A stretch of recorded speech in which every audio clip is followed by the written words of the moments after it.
শুকনো বীজ। কৌটার লেবেলে লেখা, শেষ বীজ সংরক্ষণ করো, নইলে পৃথিবী নিঃশেষ হবে। রাহাত আর টিকু সিদ্ধান্ত নেয় তারা শেষ বীজটি রোপণ করবে। টিকু জানায়, অনেক বছর আগে পৃথিবীতে গাছ নামে এক জীব ছিল, যেগুলো মানুষ অক্সিজেন পেতেই কেটে ফেলেছিল। রাহাত অবাক হয়ে যায় আর ভাবে যদি আবার একটা গাছ জন্মানো যেত। এক রাতে সে পুরনো গবেষণা কেন্দ্রে গোপনে ঢুকে যায়।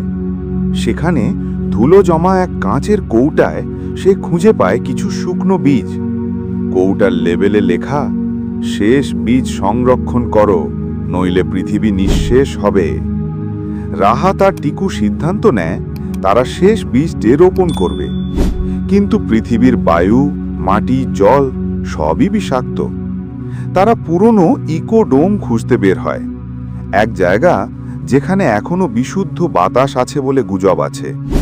পথে তারা নানা বাধার মুখোমুখি হয়, বালু ঝড়, ভাঙা শহর, অক্সিজেন রোবটের তাড়া, আর মানুষের লোভী এক বণিক জরিন, যে বীজটা বিক্রি করে ধনী হতে চায়।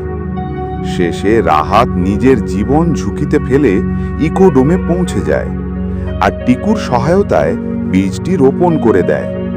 কয়েক মুহূর্ত কিছুই হয় না, তারপর দেখা যায় মাটি ফেটে এক ছোট্ট চারা বেরিয়ে আসে। পুরো আকাশ আলোকিত হয়, বাতাসে ছড়িয়ে পড়ে নতুন অক্সিজেনের গন্ধ। রোবট টিকুর চোখে দেখা যায় প্রথমবারের মতো জল, অশ্রু। বছর কেটে যায়, দৃশ্য কাটে, সবুজ বন, পাখির ডাক, শিশুরা খেলছে। একটি পুরনো ফলকের ওপর লেখা, একজন ছোট্ট ছেলে রাহাত পৃথিবীকে আবার শ্বাস নিতে শিখিয়েছিল।